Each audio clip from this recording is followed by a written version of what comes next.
আসছে ৯ সেপ্টেম্বর ঢাকা বিশ্ববিদ্যালয়ের শিক্ষার্থীরা রায় দেবেন কে হবেন ছাত্র সংসদের পরবর্তী ১ বছরের কর্ণধার। খাবারের মান উন্নয়ন, পরিবহন ও আবাসন সংকট নিরসন সহ বিভিন্ন সমস্যা সমাধানে ভোটারদের চাওয়ার প্রেক্ষিতে সেসব পূরণে প্রার্থীরা প্রতিশ্রুতিও দিচ্ছেন।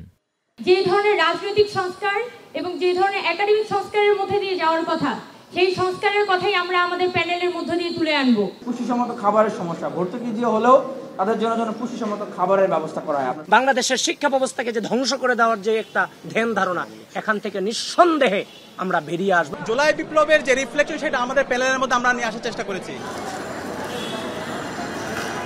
তবে ডাকসুর নেতৃবৃন্দ কেবল অভ্যন্তরীণ সমস্যা নিরসনে সীমাবদ্ধ থাকবেন তেমনটা মনে করেন না ডাকসুর সাবেক ভিপিরা। ভিন্ন ২ শতাব্দীতে ভিপি পদে দায়িত্ব পালন করাদের অভিমত, অতীতে সরকার ও ক্ষমতাসীন রাজনৈতিক দলের ছাত্র সংগঠনের প্রভাবে স্বাধীনভাবে কাজ করতে পারেনি ডাকসুর নেতৃবৃন্দ। এবার ভিন্ন সমীকরণ হবে বলেই মনে করেন তারা। এখন দেখছেন ধরেন গবেষণা প্রতিষ্ঠান সিপিডি, টিআইবি বা অর্থনৈতিক কিছু কিছু গবেষণা প্রতিষ্ঠান আছে, তারা বলে এই হওয়া উচিত, এই হয়নি, এক ধরনের দিক নির্দেশনা দেয়। ঢাকা ইউনিভার্সিটির সবচেয়ে বড় গবেষণা কেন্দ্র হবার কথা, ডাকসু সবচেয়ে বেশি এনলাইটেন্ড থাকবার কথা, তারা যখন বলবে এরকম জায়গায় থেকে, তখন ওইটা জাতির জন্য একটা দিক নির্দেশনা হতে পারে। একাডেমিক কার্যক্রমে একটা ভূমিকা রাখবে, সহায়ক ভূমিকা, যে যেন ঢাকা বিশ্ববিদ্যালয়ে বিভিন্ন শিক্ষার্থীরা রিসার্চের সুযোগ পায়, তাদের যেন ভালো বৃত্তির কিংবা রিসার্চ করলে যেন আর্থিক সুযোগ সুবিধা থাকে, অ্যালামনাইয়ের মাধ্যমে বিভিন্নভাবে তারা স্পন্সর কালেক্ট করতে পারে। তবে ডাকসু নেতাদের এই পরিবর্তন করার স্বাদ ও সাধ্যের মধ্যে বিস্তর ব্যবধান নিয়েও আছে নানা মত। ডাকসুর গঠনতন্ত্রে ৪টি লক্ষ্য, উদ্দেশ্য ও ৮টি কাজ ছাড়াও কল্যাণমূলক কাজের মাধ্যমে সদস্যদের সমাজসেবার মনোভাব জাগিয়ে রাখার কথা বলা আছে।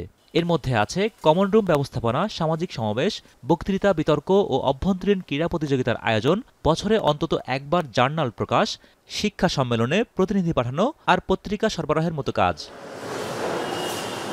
এমন প্রেক্ষাপটে বিজয়ী প্রার্থীর নিজের নেতৃত্বের বিকাশে ভূমিকা থাকলেও বিশ্ববিদ্যালয়কে বিশ্বমানের করতে প্রত্যক্ষ ভূমিকা রাখতে কতটুকু সক্ষম সে বিষয়ে ভিন্নমত জানিয়েছেন কেউ কেউ। শিক্ষার্থী সংসদগুলোকে শিক্ষার্থীদের মনোযোগের উপলক্ষ করা দরকার, অ্যাটেনশনের জায়গা করা দরকার। এটাকে যেন জাতীয় পর্যায়ে টানা হেঁচড়া করে আমরা যেন এদেরকে এই সংসদগুলোকে শিক্ষার্থীদের মনোযোগের বাইরে না নিয়ে যাই। তাদের মনে রাখতে হবে তারা ফুল টাইম স্টুডেন্ট, তাদের মেন কাজ লেখাপড়া করা, পাশাপাশি তাদের কাজ হলো শিক্ষার্থীদের সুবিধা অসুবিধা দেখা, যেটা আইনগত। লিডারশিপ বললে শুধুমাত্র পল্টনে গিয়ে বক্তৃতা দিবে অথবা বঙ্গবন্ধুকে গিয়ে বক্তৃতা না, এটা না তো। লিডারশিপ হচ্ছে যার ফিল্ডে সে কোয়ালিটি লিডারশিপ দিবে, তার যে কাজগুলো যাতে ঠিক মতো সম্পন্ন হয়। তবে আসন্ন ডাকসু নির্বাচনে ভিন্ন ভিন্ন রাজনৈতিক মতাদর্শের নেতৃত্বে উঠে আসবে এমন সম্ভাবনা থেকে সাবেক ভিপিরা মনে করেন ডাকসুকে সেকেন্ড পার্লামেন্ট হিসেবে কার্যকরী করতে বাস্তবমুখী পদক্ষেপ নেবেন নির্বাচিতরা।